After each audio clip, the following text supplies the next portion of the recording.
मित्रों, वो डरते हैं जो अपनी छवि के लिए मरते हैं। मैं तो वो इंसान हूँ जो हिंदुस्तान की छवि के लिए मरता हूँ। डरते वह हैं जो अपनी छवि के लिए मरते हैं और मैं हिंदुस्तान की छवि के लिए मरता हूँ, इसलिए किसी से भी नहीं डरता हूँ। श्री नरेंद्र दामोदर दास मोदी। गुजरात का मुख्यमंत्री बनने के बाद बतौर मुख्यमंत्री नरेंद्र मोदी जी के सामने सबसे बड़ी चुनौती भूकंप से तबाह कच्छ और भुज के जीवन को पटरी पर लाना था। लेकिन उसके साथ ही एक और बड़ी समस्या और चुनौती मुंह के बाईं खड़ी थी, सौराष्ट्र रीजन में पेयजल और सिंचाई के लिए पानी पहुंचाने की। गुजरात के लोग बताते हैं कि पूरे कच्छ में धूल के अलावा कुछ नहीं नजर आता था। यहां तक कि सीमा की रक्षा करने वाले जवानों के पीने का पानी भी ऊंटों से ढोकर लाना पड़ता था। आज वही कच्छ हजारों टन आम निर्यात कर रहा है तो नर्मदा नदी का पानी पाइपलाइन के जरिए लोगों के घर तक पहुंच रहा है। सौराष्ट्र का ये समूचा इलाका ऊंचाई पर होने की वजह से पानी पहुंचाना आसान नहीं था, लेकिन गुजरात के मुख्यमंत्री नरेंद्र मोदी सरकार ने टेक्नोलॉजी के सहारे वाटर लिफ्टिंग करवाया और आज वो पूरा इलाका खुशहाल और लहरा रहा है। सिर्फ गुजरात ही नहीं, नर्मदा नहर परियोजना का लाभ राजस्थान के भी करीब 55 किलोमीटर तक के सीमावर्ती इलाके को मिल रहा है। पानी आमजन को मुहैया कराने के लिए सुरेंद्र नगर में करीब 20 मंजिल ऊंचाई तक लिफ्ट कराकर ले जाया गया। तमाम विपरीत परिस्थितियों के बीच बतौर मुख्यमंत्री पीएम मोदी का ये एक ऐसा पहल था जिससे पानी के संकट से जूझ रहे गुजरात के बड़े इलाके को खुशहाल और उर्वर बना दिया।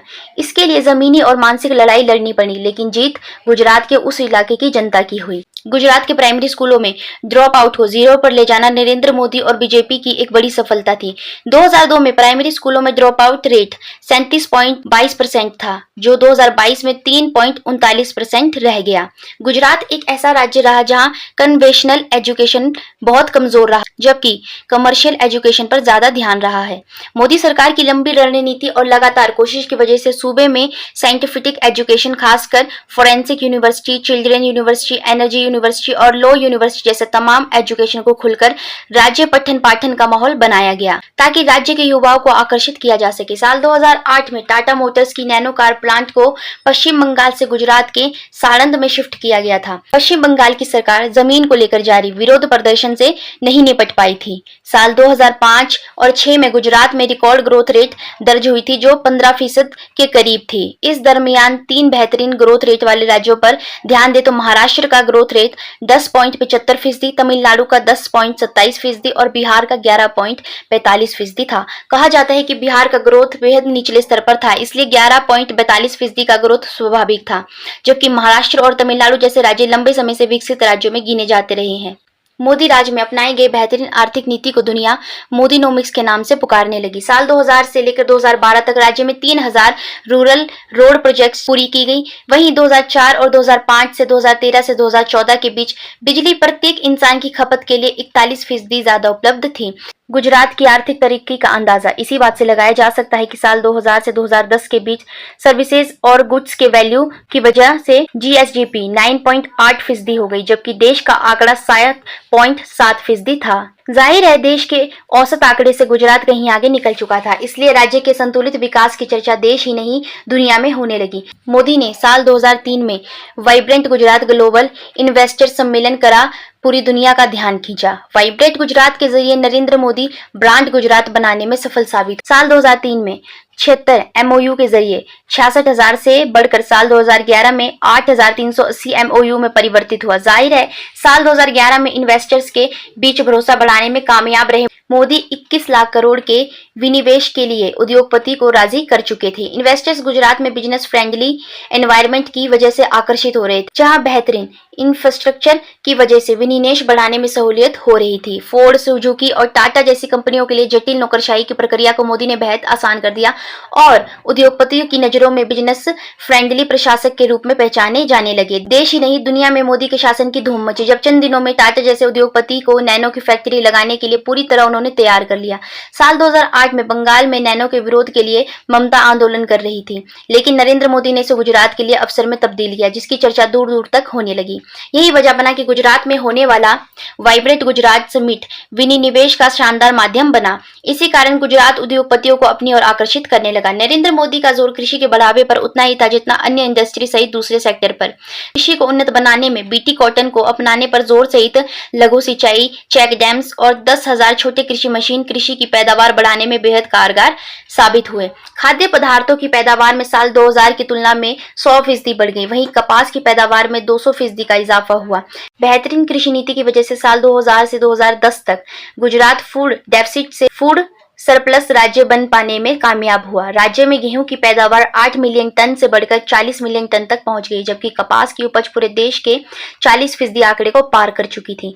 10 वर्षों में 1.5 लाख चेक डैम्स और न्यू इरिगेटेड एरिया साल 2000 से 2001 में 31.4% से बढ़कर 44.71%, 2006 से 2007 में हो जाना गंभीर चुनौतियों से पार पाने जैसा था, जिसे मोदी सरकार अपनी नीतियों की वजह से पार पाने में कामयाब हुई।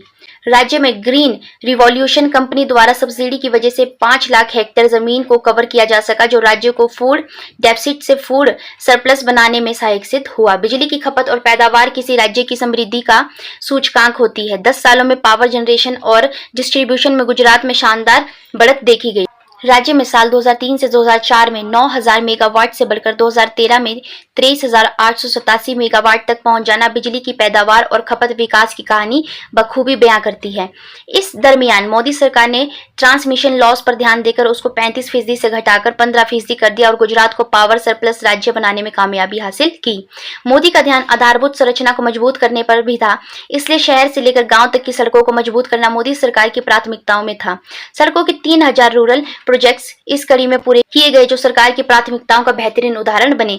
गुजरात पावर सरप्लस स्टेट बन चुका था और बेहतरीन रोड इंफ्रास्ट्रक्चर की वजह से एक पोर्ट से दूसरे पोर्ट पर जाना एक दिन के भीतर आसानी से संभव था। तत्कालीन मोदी सरकार ने गुजरात में अर्बन इंफ्रास्ट्रक्चर को मजबूत करने को लेकर भी कई प्रयास किए, जिनमें अहमदाबाद और गांधीनगर, सूरत और भरूच को डेवलप करना शामिल था। इतना ही नहीं, लोकल बॉडी के मजबूत फाइनेंशियल स्टेटस की वजह से शहरी आधारभूत संरचना बेहतर होती गई और गुजरात लगातार विकास के रास्ते पर आगे बढ़ता रहा। मोदी के लिए सबसे बड़ी चुनौती गुजरात के सौराष्ट्र, कच्छ और उत्तरी गुजरात के गांव तक पानी पहुंचाने की थी।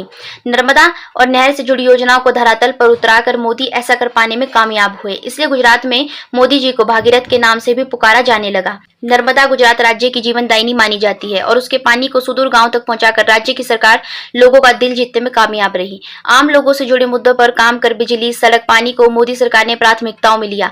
सरदार सरोवर बांध की ऊंचाई को लेकर केंद्र से दो हाथ करने में भी मोदी ने गुरेज नहीं किया। वहीं नर्मदा बचाओ आंदोलन का भी बखूबी सामना किया। नहरों के जरिए कच्छ के भगीरथ कहलाने वाले मोदी सुजलाम सुफलाम योजना की मदद से गुजरात भर में पानी का इंतजाम करने में बखूबी सफल रहे।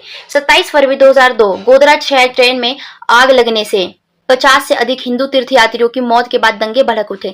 1000 से 2000 लोग, जिनमें मुख्य रूप से मुस्लिम लोग शामिल हैं, मारे जाते और मोदी पर मुख्यमंत्री के रूप में उनके आलोचकों द्वारा दंगों को रोकने के लिए पर्याप्त कदम न उठाने और यहां तक कि उन्हें चुपचाप बढ़ावा देने का आरोप लगाया जाता है। इन आरोपों को उन्होंने दृढ़ता से खंडन किया और जो कभी साबित ही नहीं हुए। आज तक दंगे मोदी जी की सरकार को परेशान करते हैं। 2012 में मोदी की पूर्व मंत्रियों में से एक माया कोडनानी को हिंसा के लिए 30 अन्य लोगों के साथ 28 साल की जेल की सजा सुनाई गई। नरेंद्र मोदी जी ने सामाजिक विकास के लिए महिलाओं के उत्थान पर विशेष जोर दिया। साल 2004 से 2005 में महिलाओं से जुड़े मुद्दों पर मोदी सरकार ने विशेष ध्यान देना शुरू किया। बालिका शिक्षा को बढ़ावा देने के लिए कन्या कैलवनी योजना सहित शाला प्रवेशोत्सव अभियान चलाए, जिसमें अधिकारियों और मंत्रियों को गांव तक भेजकर जमीन पर उतारने का सफल प्रयास किया। मोदी सरकार ने बेटी बचाओ अभियान के लिए लिंग अनुपात पर विशेष ध्यान दिया। इतना ही नहीं, हर स्कूल में शौचालय की व्यवस्था सुनिश्चित की ताकि लड़कियों को शिक्षा में आने वाली दिक्कतों को दूर किया जा सके। 2005 मोदी जी को धार्मिक स्वतंत्रता के कथित उल्लंघन के लिए संयुक्त राज्य अमेरिका की यात्रा करने के लिए वीजा देने से मना कर दिया गया, जिससे भारत में हंगामा मच गया। साल 2007 नरेंद्र मोदी जी अपने सफल कामों की वजह से तीसरी बार गुजरात के मुख्यमंत्री चुने गए और उन्हें इन चुनावों में 117 सीटें हासिल हुई।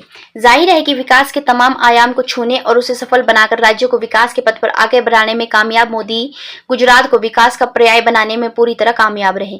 नरेंद्र मोदी जी ने प्रखर देशभक्त एवं आर्य समाज के संस्थापक स्वामी दयानंद सरस्वती के शिष्य श्यामजी कृष्ण वर्मा व उनकी पत्नी भानुमति की अस्थियों को भारत की स्वतंत्रता के 55 वर्ष बाद 22 अगस्त 2003 को स्विस सरकार से अनुरोध करके जिनेवा से स्वदेश वापस मंगाया और मांडवी के क्रांति तीर्थ के नाम से एक पर्यटन स्थल बनाकर उसमें उनकी स्मृति को संरक्षण प्रदान किया।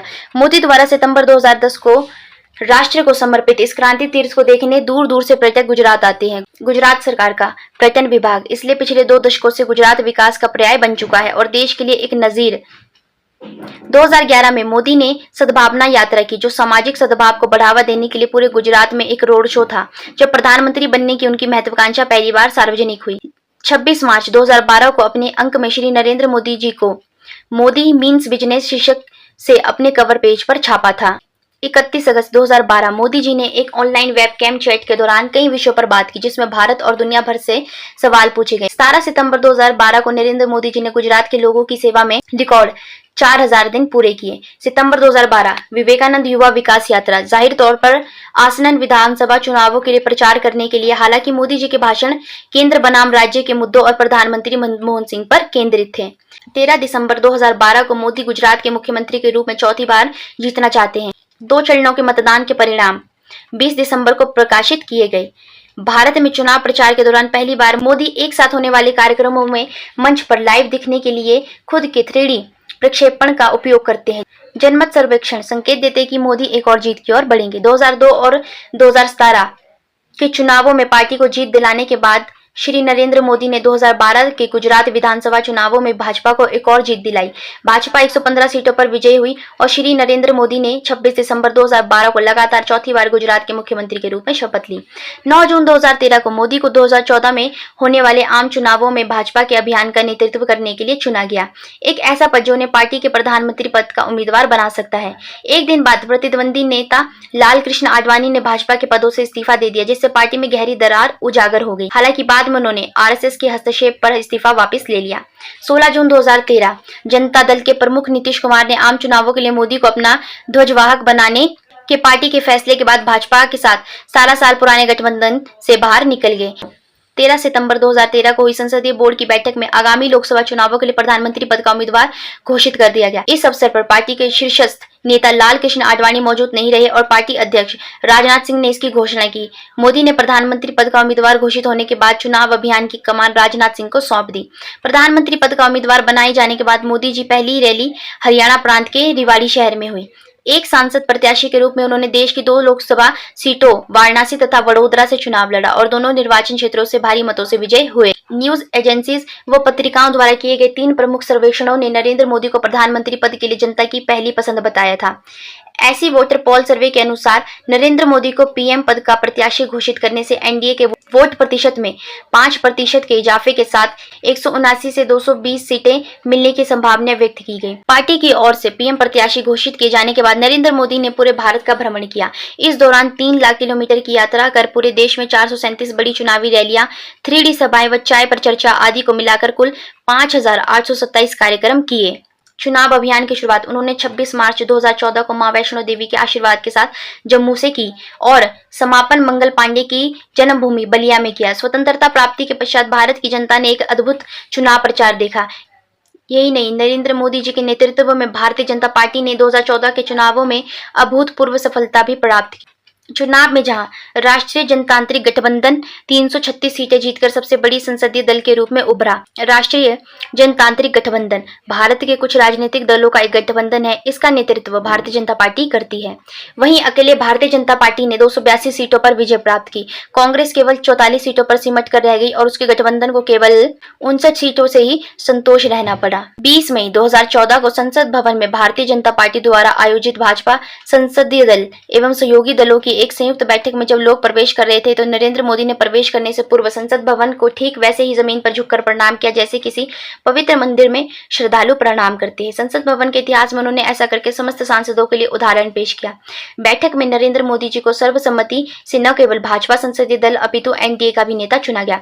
नरेंद्र मोदी जी ने सोमवार 26 मई 2014 को प्रधानमंत्री पद की शपथ ली।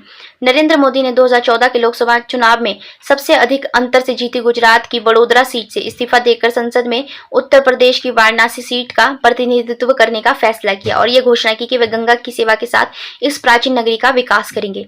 नरेंद्र मोदी जी का 26 मई 2014 से भारत प्रधानमंत्री का कार्यकाल राष्ट्रपति भवन के प्रांगण में आयोजित शपथ ग्रहण के पश्चात प्रारंभ हुआ। तो दोस्तों, आज की हमारी इस वीडियो में हमने नरेंद्र मोदी जी के गुजरात के चीफ मिनिस्टर बनने से लेकर प्रधानमंत्री बनने तक के सफर के बारे में जाना।